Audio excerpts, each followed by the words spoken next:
বন্ধুরা, আজকে আমি রান্না করছি চিকেন স্টিউ। আলু, বিনস, গাজর, পেঁপে হালকা করে সাদা তেলের উপর একটু নেড়ে নিচ্ছি, দিয়ে প্রেসারে রাখবো। আর এদিকে পেঁয়াজটা কেটে রেখেছি, এটাও তেলে একটু হালকা করে নেড়ে নেবো। আর দেখো একটু আদা আর দেখো গোলমরিচটা ভিজিয়ে, আদা আর গোলমরিচটা বাটবো। আর এদিকে রসুনটা ছাড়িয়ে রেখেছি, রসুন আর টমেটোটা হালকা করে তেলে মানে একটু নেড়ে প্রেসারে দিয়ে দেবো।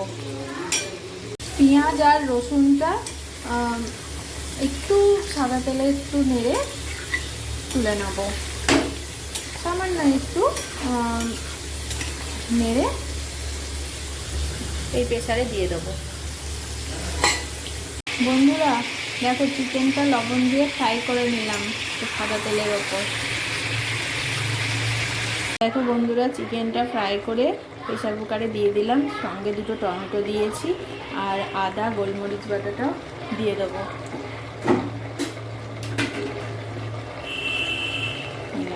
আদা গোলমরিচ বেটে রেখেছি, সেটাও প্রেসার কুকারে দিয়ে দেবো।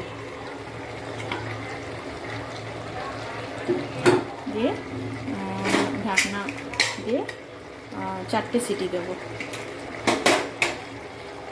দেখো বন্ধুরা, প্রেসার থেকে নামিয়ে বাটিতে ঢেলে নিলাম, আমার চিকেন স্টু রেডি।